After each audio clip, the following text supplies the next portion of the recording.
Sri Madhava Mahotsava, written by Srila Jiva Goswamipada. Krishna's bliss upon hearing Radha's desire. On hearing this, Krishna became like a full rain cloud, and Vishaka became the lightning on his chest. The Devas showered flowers and created joy throughout the 14 worlds. Everyone became happy when Krishna embraced Vishaka.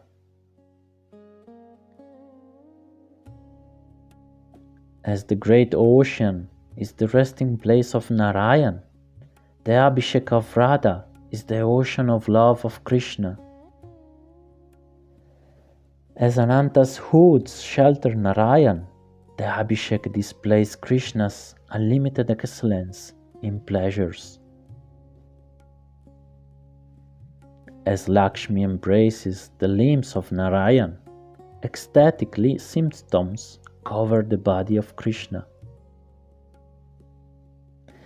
As Narayan teaches the Vedas to Brahma, who takes birth from his navel, Shyam satisfies Cupid by breathing deeply and filling the ears of young women with his nectarian words.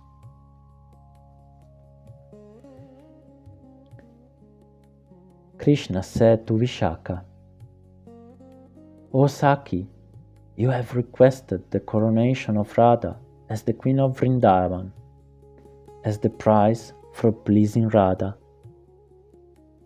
My mind has become unsteady thinking of this great ceremony that will win Radha.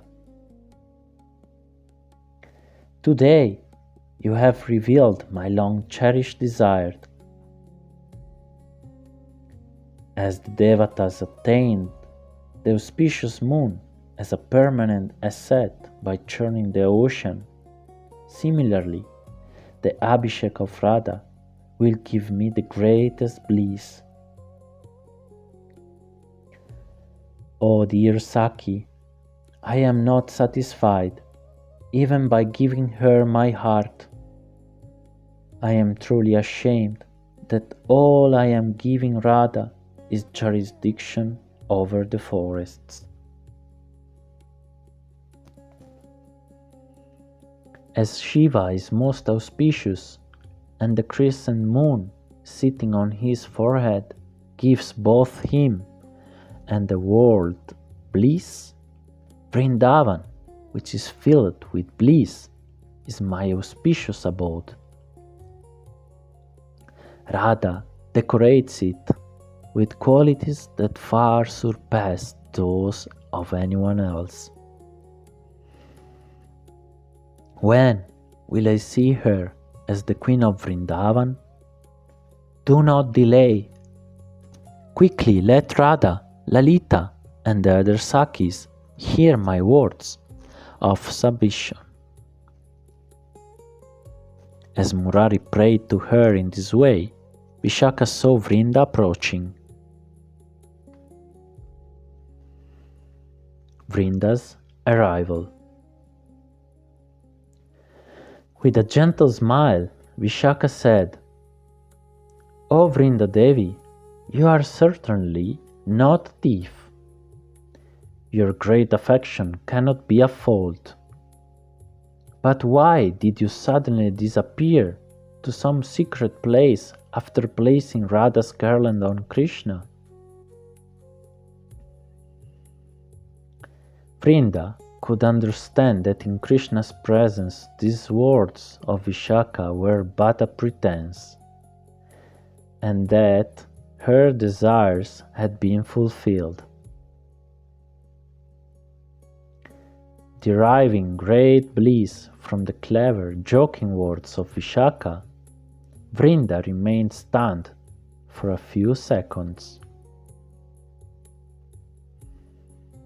Then Vrinda spoke to Vishaka. "This garland is constantly speaking only of bringing peace to Govinda. Vishaka replied, "My friend Radha can never wear this used garland. Put it on Krishna's neck again." Smiling, Vrinda held Vishaka's hand and said, "You alone must console him." Vrinda then made Vishaka decorate Krishna with garlands and ornaments. At this time, Shyam informed Vrinda of the coming Abhishek of Radha. When Krishna heard from Vrinda of Lalita's vow, he said to Vishaka, "You are all very cruel indeed."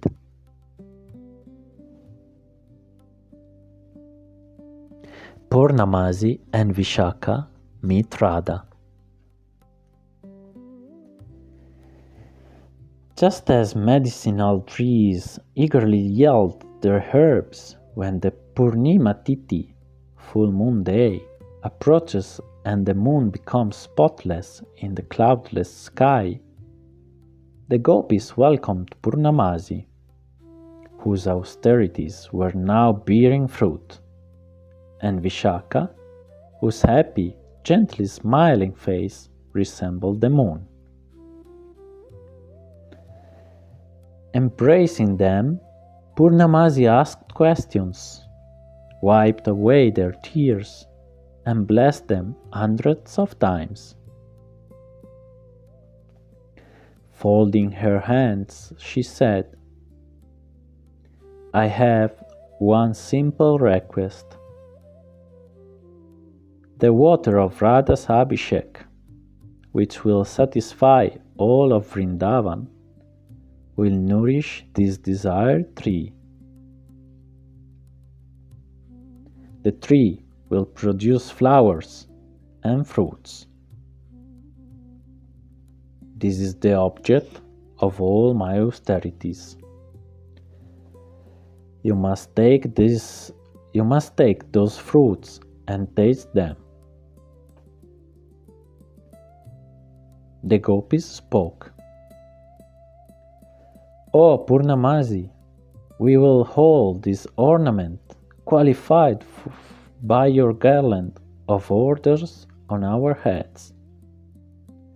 If the proud Saki Radha considers it and does not become upset. O Sakis, go to that secluded place. We will see what Radha is doing, displaying such pride." Saying this, the Sakis went with Purnamasi to Radha's home. Holding Lalita's hand, Purnamasi slowly entered the dark inner quarters of the house and remained unnoticed.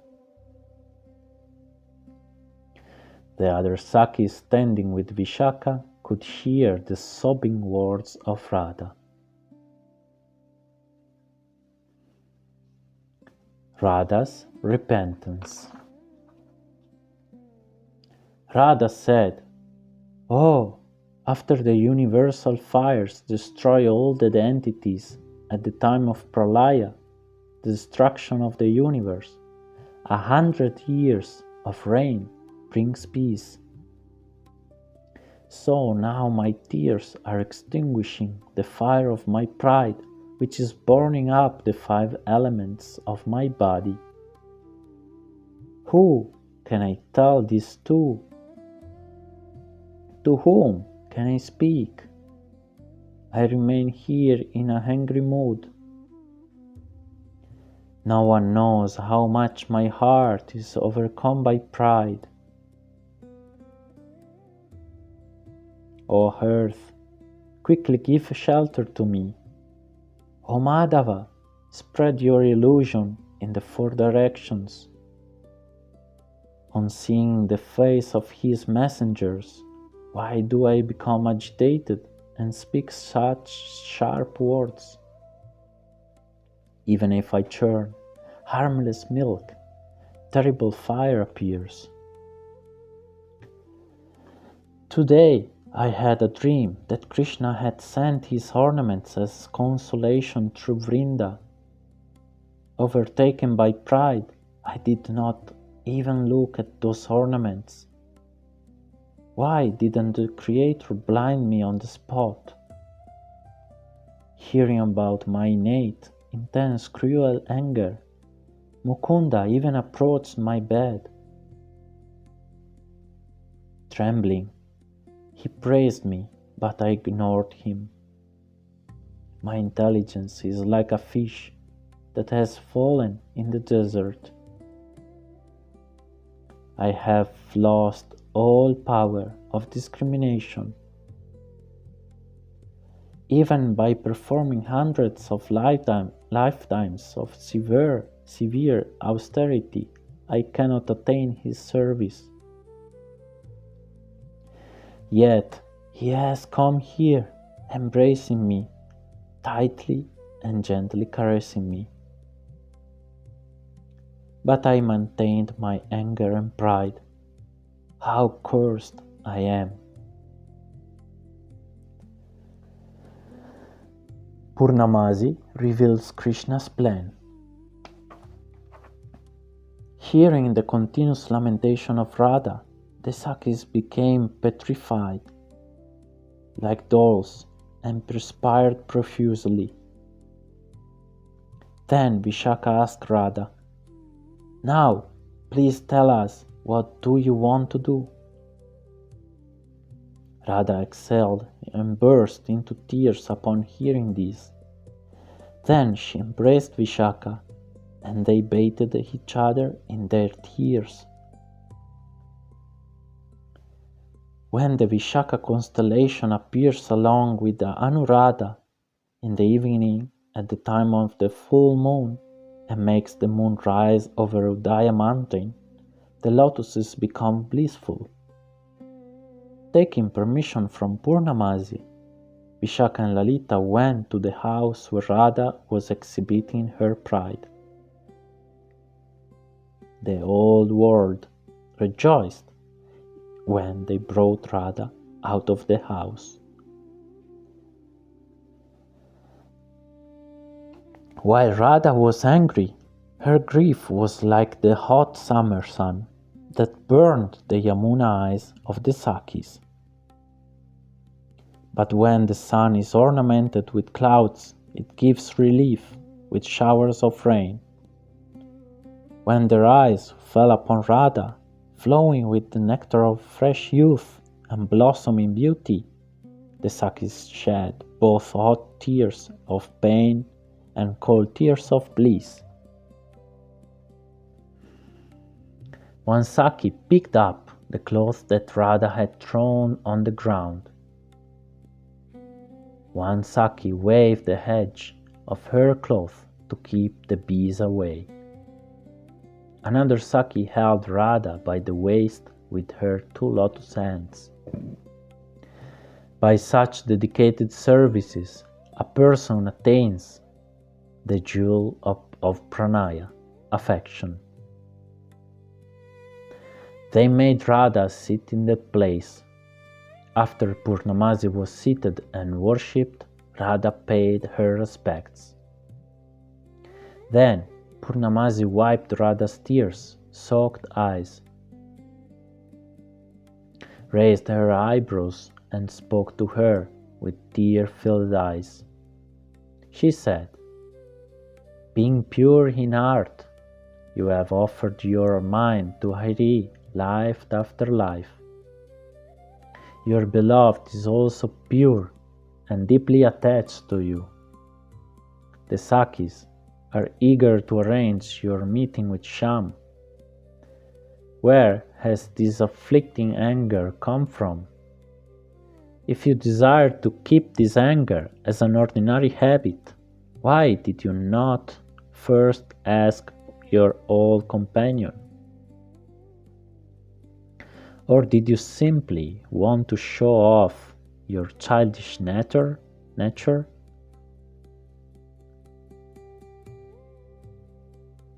he who fulfills the desire of the Vrajavasi is your lover. The forests of Krishna, yielding all treasures, are your groves of pleasure. Being the expander of the joy in the ocean of prema, I, the Purnima, have come to give life to your moon-like face. What cause is there for lamentation? Radha remained with her head lowered and eyes closed. Repeating her words, Purnamasi consoled Radha. Oh Radha, do you know the character of the moon? As the lotus is covered by darkness, when the moon it withdraws with its light, has not the moon been called the enemy of the lotus? Inner meaning. Do you know the character of Krishna? Unknown to you, he has rejected Padma's proposal. Thinking that Krishna was dependent on her, Padma one day said to Krishna, "See, there is some heat in my heart. Remove it with your abundant beauty, like a cloud filled with moonlight. For many days I endured the Katayani Vrata with the desire that you make Chandravali the Queen of Vrindavan. O Lord of Vrindavan, I pray that you make Chandravali, whose mercy and association you always crave, the Queen of Vrindavan." But just listen, Radha.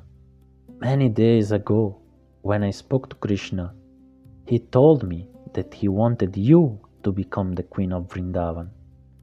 Therefore, upon hearing the request for Padma, Krishna started trembling and asked Padma, What did you say?"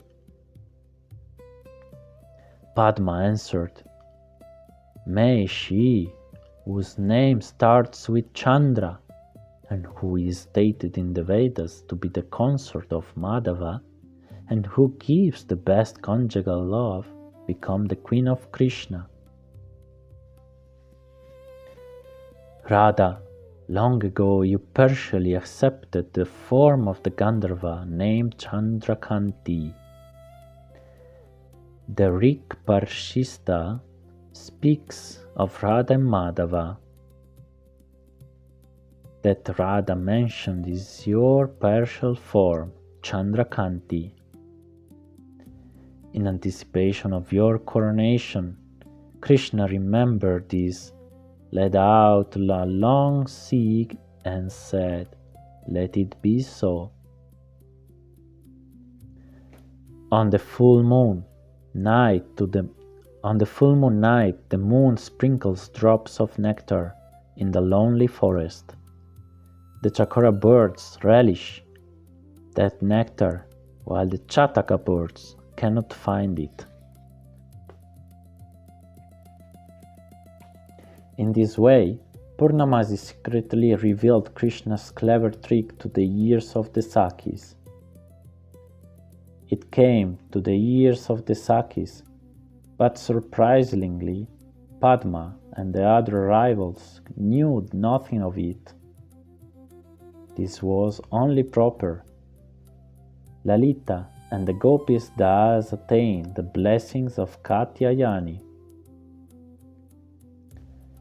May the moon face of Radha, which pleases the summer sun with its beauty, satisfies the desire of Krishna, which makes the emaciated lotus bloom, makes the forlorn gopis happy, which makes the trees grow by its shower of nectar, makes the hair stand on end with showers of perspirations, and which reduces the glory of all the stars, loosens the belts of the gopis, protect you all.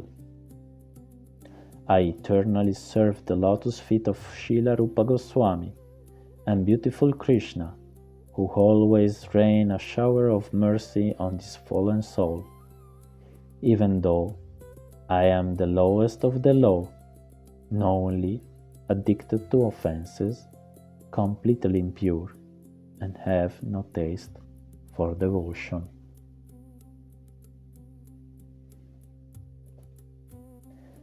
Next will be Chapter 4,